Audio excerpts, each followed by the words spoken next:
और आपको जो मुसलमानों के खिलाफ होता है, उन्हें मकान नहीं मिलता, उनकी मॉब लिंचिंग हो जाती है, आपको मिर्ची लगती है? मिर्ची का कलर ही हरा रहता है, इसलिए उनको बराबर से लगती है वो। और आपका भगवा? हाँ, आपका भगवा पूरा खून ही भगवा है। हाँ, खून ही भगवा। आपके पास इंजेक्शन है तो मंगाइए। अच्छा, लाल नहीं है? लाल नहीं, भगवा है pure. Hello friends, how are you? ఇప్పుడు మీరు ఒక ఇంటర్వ్యూ చూశారు కదా.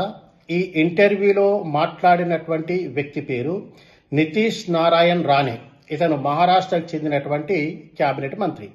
ఈ ఇంటర్వ్యూ లోపట యాంకర్ ఉండి మీకు ముస్లింలంటే ఎందుకంత ద్వేషం, ముస్లింలాగానే మీకు ఎందుకంత మండుతుంది, ఎందుకు కారం తగులుతుందని చెప్పి ఆమె అడిగితే అతను సమాధానం చెప్తాడంటే, ముస్లింలు పచ్చగా ఉంటారు, వారి రక్తం పచ్చగా ఉంటుంది కాబట్టే వారికి కారం తగులుతుందని చెప్పి అంటాడు.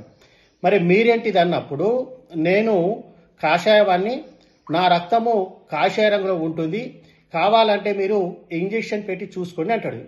ఈ వెధవకు ఇంత కూడా బుద్ధి లేదు. దేవుడు మనిషిని సృష్టించాడు. ఈ మనుషుల లోపట మరి ఎర్రటి రక్తాన్ని మరి పెట్టడం జరిగింది. అంటే రక్తానికి కులంతోని మతంతోని సంబంధం లేదు. అది మానవ దేహం లోపట అందరికీ మరి ఒకే రంగు లోపట ఉంటుంది. కానీ ఇలాంటి వెధవలు కేవలము తమ యొక్క రాజకీయ స్వార్థం కోసము మరి సృష్టిని కూడా ప్రతి సృష్టిగా చూపిస్తూ, నాలో భగవ రక్తం ఉంది, వారిలో ఎర్ర రక్తం ఉంది, వీరి లోపట పచ్చ రక్తం ఉందని చెప్పడం జరుగుతుంది. ఇలాంటి వెధవలను మరి మనం చెప్పుతోని కొట్టాలో మరి దేనితోని కొట్టాలో ఇది ప్రజలే నిర్ణయించాలి. Thank you.